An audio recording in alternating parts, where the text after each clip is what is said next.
శివకామేశ్వరి గారు నమస్కారం అండి. నమస్కారం శ్రీలక్ష్మి గారు. అందరికీ శ్రీమాత్రే నమః, శ్రీ గురుభ్యో నమః. మనము అమ్మవారి యొక్క లలితా సహస్రనామ తత్వ విచారణలో శుద్ధ విద్యాంకురాకార ద్విజపంక్తి ద్వయోజ్వల అనే వాక్యం గురించి తెలుసుకుంటున్నాము. కొంత తెలుసుకున్నాము, ఇంకా తెలుసుకోవడానికి ప్రయత్నం చేద్దాము. ద్విజపంక్తి అని అక్కడికి వచ్చి ఆగాం మనం. అవునండి. ద్విజులని ఎవరిని అంటారో ఇక్కడ వేదవేత్తలను కూడా నేను చెప్పడం జరిగింది. వేదములు వల్లే వేసేవారు వేదవేత్తలని జరిగింది. ఇక్కడ ద్విజపంక్తి, ఈ వేదవేత్తలు ఎవరైతే ఎలా ఉంటారు చూడండి. వేదం వల్లి వేసేవారు చక్కగా తెల్లటి వస్త్రాలు కట్టుకుని విభూది రాసుకుని 2 పంక్తుల్లో కూర్చుని వేదం ఎలా చదువుతున్నట్టుగా ఉంటుందో అమ్మవారి పలువరస అలా ఉంది. అంత అందంగా ఉంది.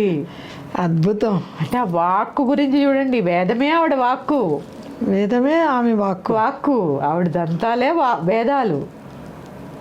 అక్కడ చూడండి, ఆ వేదం అక్కడే ఉంది, ఆవిడలోనే ఉందని చెప్పడానికే ద్విజ అనే పదం ఉపయోగించారు ఇక్కడ. ఆ 2 పంక్తులు చక్కగా తెల్లటి వస్త్రములు కట్టుకున్న ద్విజులు విభూతి ధరించి యజ్ఞోపవేద ధారణ చేసి 16, 32 మంది కూర్చుని ఎదురెదురుగా కూర్చుని వేదం వల్లి వేస్తే ఎలా ఉంటుందో అలా ఉందిట అమ్మవారి యొక్క ద్విజ పంక్తి ద్వయోజ్వల. ద్వయము అంటే 2 ఎలా ఉన్నాయి, ద్వయోజ్వల, ఉజ్వల ప్రకాశిస్తూ ఉన్నాయట. వేదం ఎలా అయితే ప్రకాశిస్తూ ఉంటుందో అలా ప్రకాశిస్తూ ఉన్నవి. ఇంకా చెప్పుకుందాం చూడండి. ఇక్కడ మనల్ని బాగు చేయడానికి వచ్చిన విద్యయే శుద్ధ విద్య, అదే బ్రహ్మ విద్య, అదే శ్రీ విద్య, అమ్మ యొక్క విద్య. అందుకే ఏ లలితా సహస్రనామంలో లేనంత రహస్యం లలితా సహస్రనామంలో ఉంది. అవునా కదా? నిజమేనండి. ఏ సహస్రనామంలో ఇంత లోతైన రహస్యాలు ఉండవు, గూఢార్థం తక్కువే ఉంటుంది. అందుకే దీన్ని రహస్యనామ స్తోత్రము. ఇంత రహస్యం దాచిపెట్టేశారు. అందుకే చూడండి, అమ్మ యొక్క ఉండే ఊరి పేరు శ్రీమన్నగరం. శ్రీమన్నగర్ నగర నాయిక. అమ్మ ఉండే ఇంటి పేరు చింతామణి గృహం. అన్నీ స్పెషలే చూడండి. మళ్ళీ ఇది ఎక్కడుంది? అన్ని లోకాలకి లోకం పైన సర్వలోకం అనే లోకంలో ఉంది. అవునండి. అన్నీ స్పెషలే చూడండి. ఆవిడే అసలు సుప్రీం అన్నమాట. ఆవిడ మహారాజ్ఞి.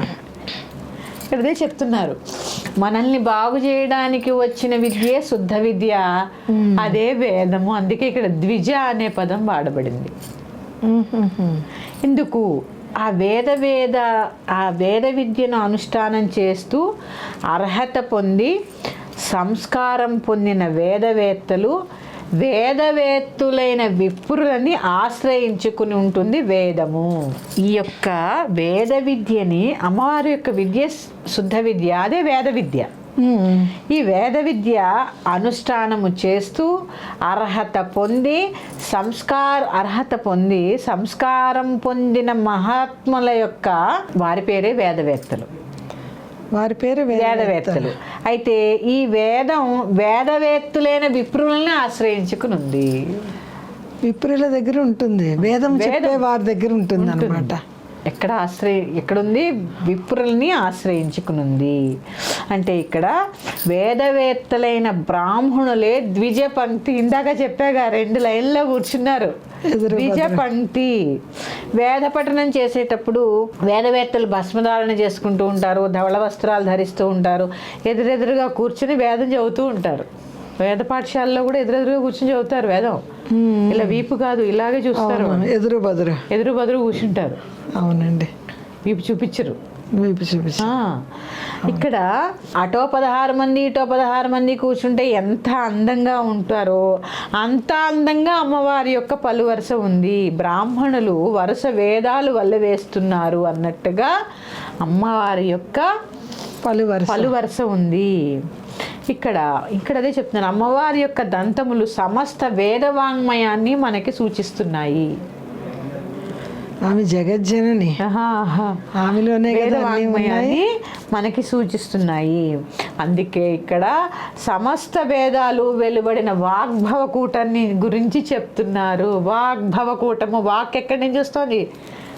మన నోటి నుంచే కదండి. ఈ నోటి నుంచి వచ్చేటప్పుడు పళ్ళు దానికి చాలా ముందు మెయిన్. తర్వాత కరణం నాలుక. ఆ పళ్ళు అనేది చాలా ముఖ్యం. అందుకే శుద్ధ విద్యాంకురాకార ద్విజ పంక్తి దయోజ్వల. ఇంత వైదిక సాంప్రదాయం ఉట్టిపడేలాగా చూడండి వసిన్యాది వాగ్దేవతలు ఎంత బాగా రాశారు. చూడండి 16 ఈ దంతాల్లోనే ఛందస్సు గురించి చెప్పడం జరిగింది, బ్రాహ్మల గురించి చెప్పడం జరిగింది, వేదం గురించి చెప్పడం జరిగింది. ఎన్ని ఉన్నాయండి ఒక్క నామంలో. అందుకే రహస్యనామ స్తోత్రము. అన్ని రహస్యాలు నిగూఢంగా ఉన్నాయి. అందుకే రహస్యనామ స్తోత్రము. అమ్మవారి యొక్క నోటిని ధ్యానం చేస్తే చాలండి. ఇప్పుడు చెప్పుకున్న ఆ వేదాలన్నీ కూడా మనం ధ్యానం చేసినట్టే. ఆ శుద్ధ విద్యాంకురాకార ద్విజపంక్తి ద్వయోజ్వల అనే నామాన్ని వల్లి వేస్తూ ఉన్నాం అనుకోండి, వేదం వల్లి వేసినట్టే. మీరు చెప్పారు భావము, భావన, ధ్యానము. మనము ఈ భావాన్ని అలా అనుకుంటూ చెప్పాను. మళ్ళీ ఇందులో నుండి ఇంకా ఉన్నాయి. ఇక్కడ ఏంటి అంటే ఇందాక పెదవుల గురించి చెప్పుకున్నాం, ఇప్పుడేమో దంతాల గురించి చెప్పుకున్నాం, తర్వాత ఏం చెప్పుకుంటాం, తాంబూలం యొక్క పరిమళం గురించి చెప్పుకుంటాం. ఇంత అమ్మ యొక్క వాక్కే పరిమళంలా ఉందని చెప్పడం ఇక్కడ. తాంబూలం అందుకే పోలుస్తా. అమ్మ యొక్క వాకు దిగ్దిగంతాలు కర్పూర వీటికామోద సమాకర్ష దిగంతర. ఆమె యొక్క వాక్కు యొక్క పరిమళం దిగాంతాలు వ్యాప్తి చెందింది. అందుకే వాగ్భవ కూటము.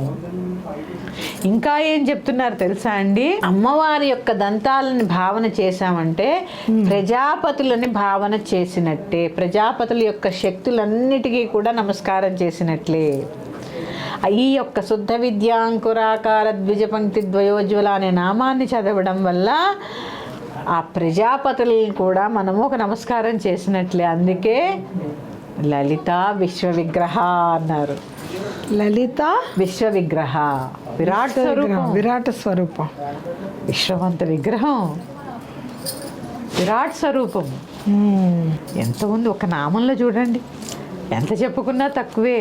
శుద్ధ విద్యాంకురాకార ద్విజపంక్తి ద్వయోజ్వల ఈ నామం తెలుసుకున్నాము. మరొక్క నామాన్ని ఇంకొక ఎపిసోడ్లో తెలుసుకుందాము. శ్రీమాత్రే నమః. స్వస్తి.